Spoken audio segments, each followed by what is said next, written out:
parece muy interesante, sobre todo en la investigación que hace Contralínea, en el tema, porque hay partes de este ensayo que merece la pena que se merece rescatar.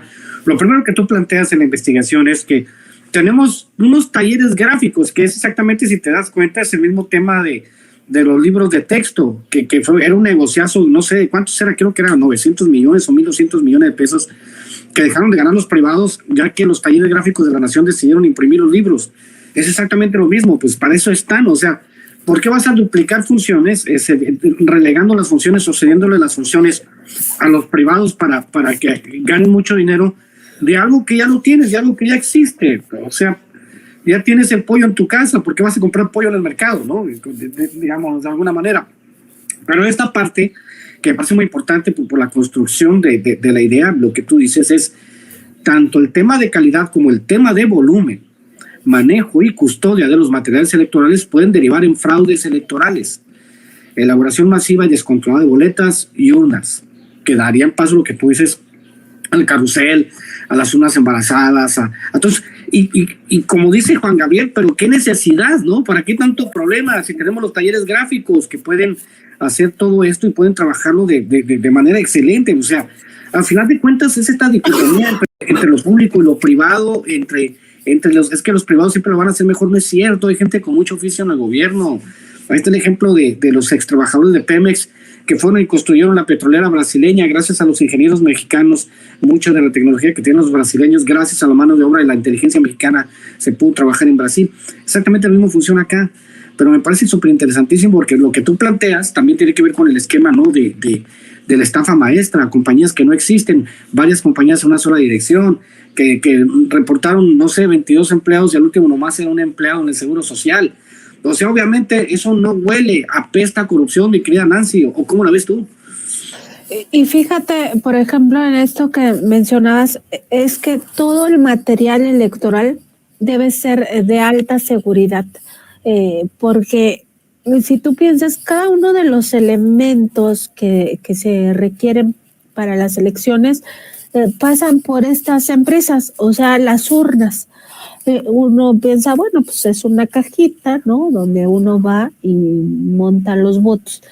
Sí, pero ¿qué pasa si un partido político o un bloque político tiene control sobre estas urnas mediante actos de corrupción por una sobreproducción en esta cadena de fabricación de materiales?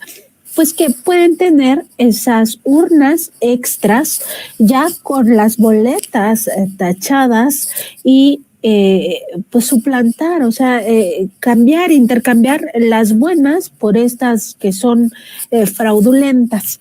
Y eso nos lleva a escenarios que hemos vivido, o sea, eso ya pasó y de eso hay que ser conscientes.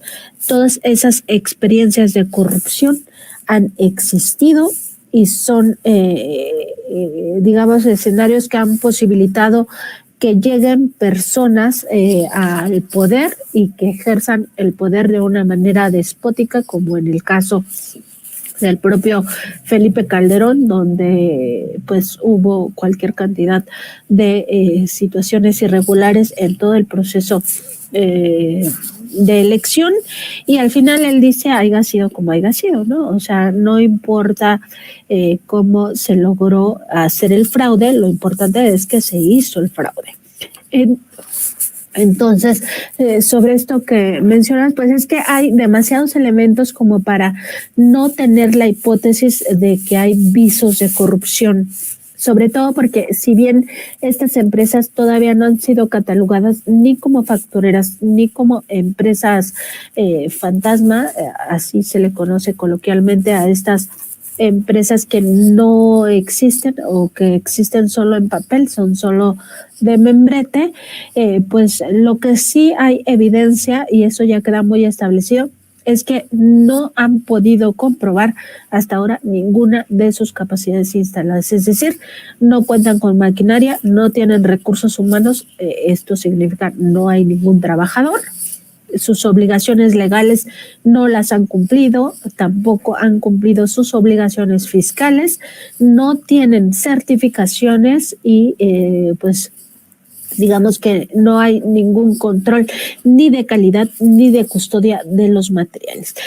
Con la mano en la cintura, estos podrían decir, bueno, en el traslado de la papelería o de los materiales de mis instalaciones, entre comillas, a otro lugar, se robaron el cargamento, ¿no? Y no hay manera de saber si eso es real o no, porque no hubo una cadena de custodia sobre este material.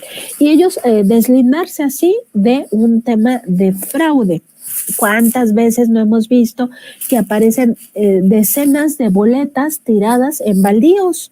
O sea, y dicen, y nadie se dio cuenta que esas boletas faltaban o cómo fue que se perdieron. Bueno, pueden ser escenarios de sobreproducción donde esta falta de custodia, esta falta de vigilancia llevan a estas empresas a generar temas. Y decía que no, todavía no tienen esta caracterización oficialmente de empresas fantasma o empresas de membrete, pero lo que sí se puede decir es que por lo menos son coyotes, porque si bien, ¿qué son los coyotes? Hay que recordarlo, es esta intermediación, ¿no? Estas empresas que simplemente se crean para obtener contratos y subcontratar a otras empresas que hagan el trabajo y entonces la ganancia es de ellos, o sea, sin ninguna inversión, o sea, no tienen que comprar maquinaria, no tienen que comprar nada, porque van con terceros y les contratan